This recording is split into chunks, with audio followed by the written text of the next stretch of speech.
Sa inyo aking mga anak na pumarito sa templo ng Ama. Salamat sa inyo aking mga anak sa inyong pagsasakripisyo. Tunay na kayo ay karapat-dapat na lingkod ng Diyos.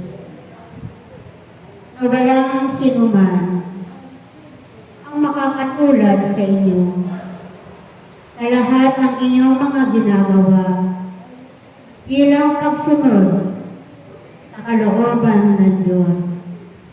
Ito ay bahagi ng inyong pagtupad sa inyong mga pinangako sa Diyos na siyang tumawag, pumili, at humirang sa inyo.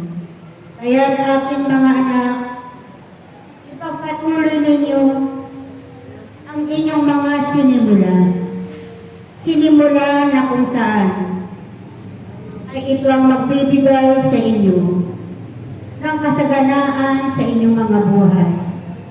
Nang dahil sa inyong pagsunod sa kalooban ng Diyos, nang dahil sa pagtupad ninyo sa pinag-uutos ng Diyos, kayo ay tunay na pagpapalain ng Diyos na makapangyarihan makapangyarihan sa lahat na inyong tinatawag sa inyong buhay araw-araw. Aking mga anak, manalig kayo at magtiwala sa Diyos, sapagkat ang Diyos ay mayroong magagawa sa inyong mga buhay. Maraming magagawa ang Diyos sa inyong mga buhay, kaya't manalig kayo at manampalataya at umasa sa Diyos na makapangyarihan sa lahat. Sapagkat ang Diyos ay tunay na siya lamang ang inyong aasahan. Siya lamang ang inyong pagkakatiwalaan sa lahat ng inyong mga buhay.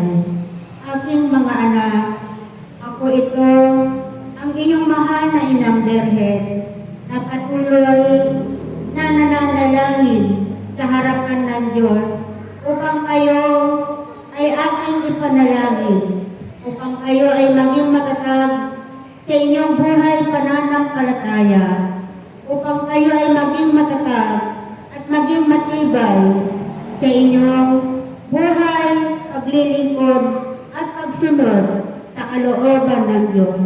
Kaya nga aking mga anak, ako'y hindi tumitigil na ipanalangin ang lahat ng aking mga anak na patuloy na sumusunod at tumatalima sa pinag-uutos ng Ama.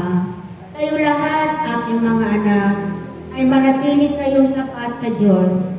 Kayong lahat, aking mga anak, ay huwag kayong lalayo sa Diyos na makapangyarihan sa lahat, sapagkat siya ang Diyos na tumawag at kumirang sa inyo sa sanlibutan ito. Kayo ay sadyang itinakda ng Ama para sa gawain na ito. Kayo ay sadyang pinagpala ng Ama at itinalaga sa gawain na ito ng Diyos. Kaya't aking mga anak, maging matyaga kayo at magpakasibag sa gawain ng Ama. Kung saan man kayo dadalhin ng Diyos na makapangyarihan sa lahat, sa inyong paghayo, kayo ay laging kasama ng Diyos. Kayo ay lagi niyang ginagabayan at pinapatubayan. At hindi niya kayo kailanman iniiwan ang Diyos na makapangyarihan sa lahat. Aking mga anak, magpakatatag kayo sa inyong pananampalataya, sapagkat may mga panahon ng bawat isa sa inyo ay dumarating ang inyong panlalamig. Ngunit aking mga anak, huwag kayong magpapadala sa mga pagsubok na dumarating sa inyong mga buhay. Huwag kayong magpapadala sa lahat ng problema na inyong dinaranas sa inyong mga buhay. Sa halip, kayo ay maging matatag, kayo ay maging matalino, at magpakatibay kayo sa inyong buhay pananampalataya. Sapagkat iyan ay susubukin ng Diyos ang inyong pananampalataya, sapagkat ang mga anak ng Diyos at tumatalima sa kalooban ng Diyos ay siyang pagpapalain ng Amang makapangyarihan sa lahat. Aking mga anak, magpatuloy kayo sa pagdarasal ng aking banal na Santo Rosario, sapagkat ito ang magbibigay sa inyo ng kaligtasan sa inyong mga buhay. Ito ang magbibigay sa inyo ng kapayapaan sa inyong mga buhay, sa inyong pamilya.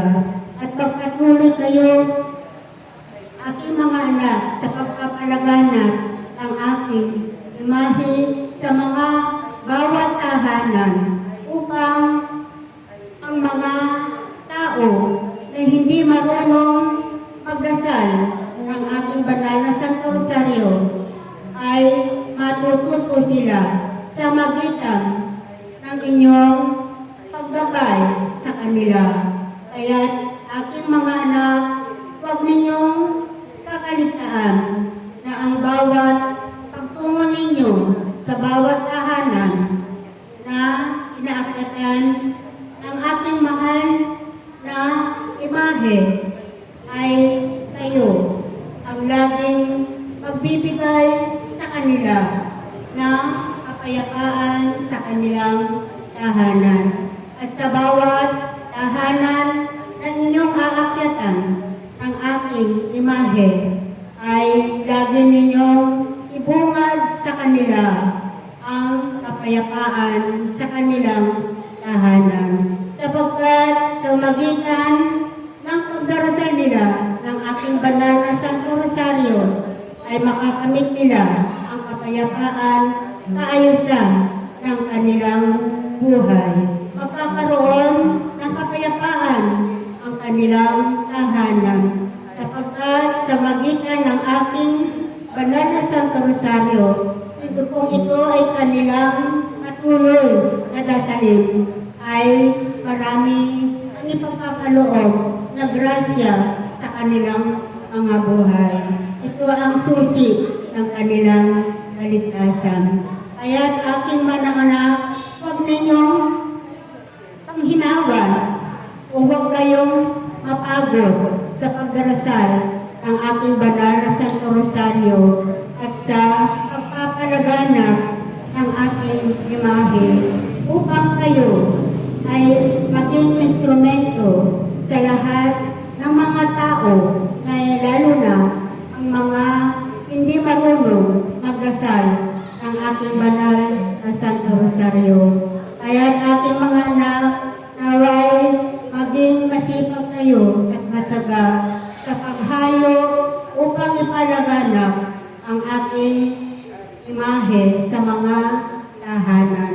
At salamat sa iyo, aking anak, na tumutulong sa mga kapatid ninyo na hindi marunong magdasal ng aking banal na Santo Rosario. Huwag kang mag-alala, aking anak, sapagkat ikaw ay aking pagpapalain. Ipagpatuloy mo lang, aking anak, ang iyong paggabay sa iyong mga kapatid na tinuturoan ko magdasal ng aking banal na Santo Rosario. Sa pamagitan mo, aking anak, sila ay matututo na magdarasal ng aking banal na Santo Rosario. Huwag kang mag-alala, aking anak, sapagkat sa iyong pagtsitsaga, sa iyong pagtitiis na pag-aalay ng iyong sarili, ng iyong oras at panahon para sa aking gawain, ikaw ay aking lubos na pagpapalain. Ikaw ay aking magagalingin, aking anak, sa iyong karamdaman. Ikaw ay aking ginagamit sa aking imahe, sa inyong pagpalaganap ng aking imahe, aking anak. Huwag kang mag-alala sa iyong mga apo, aking anak, sapagkat ako'y laging nasa kanila. Sinasamahan ko ang iyong mga apo. Ginagabayan ko ang iyong mga apo at pagkakalooban ko sila ng karunungan dahil sa iyong paglilingkod sa akin. Dahil sa iyong pagsasakripisyo para sa aking gawain, pagpapalain ko ang iyong mga apo. At ganun din aking anak, ang iyong anak na panganay ay aking pagpapalain. Hayaan mo, aking anak, sapagkat darating ang panahon ng iyong anak ay makakaalis din. Ako ang magpapaalis sa kanya at patungo sa ibang bansa upang siya ay makatulong sa iyo. Kaya't aking anak, huwag kang huminto, huwag kang titigil sa pagpapalaganap ng aking banal na Santo Rosario. Ikaw ay isa sa mga pinili ko upang gabayan mo ang iyong mga kapatid na hindi marunong magdasal ng aking banal na Santo Rosario. Upang magampanan mo ang iyong tungkulin sa akin, ay inilayo ko muna pansamantala ang iyong mga apo, upang magampanan mo ang iyong tungkulin sa aking gawain. Kaya anak, maraming salamat sa iyo, aking anak.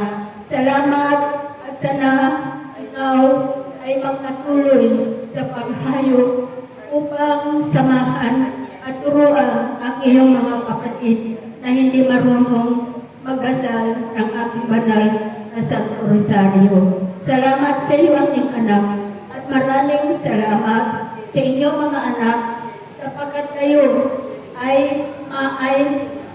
maaasahan sa gawain ng Ama. Ako'y nagpapasalamat ng lubos sa inyo, aking mga anak. Minamahal ko kayo, aking mga anak, at naway patuloy ninyong kasalin ang aking banal na Santo Rosario upang ang mga kaguluhan at digmahan na nagaganap sa ibang bansa ay mahimpuna at ipanalangin nyo sa Ama na naway kanya nang tubukan ang mga digmaan at kaguluhan na nagaganap sa ibang bansa. Manalangin kayo aking mga anak ang aking banal na Santo Rosario. Huwag kayong magsasawa upang patuloy nyo sapagkat ito ang magiging susi o daan upang ang buong mundo ay magkaroon ng kapayapaan. Salamat sa inyo aking mga anak. Salamat sa inyong pagkarito. Salamat sa inyong pagpapagal sa gawain ng Amang makapangyarihan sa lahat. Salamat sa inyo aking mga anak at sumainyo ang kapayapaan ng Ama. Salamat. Salamat.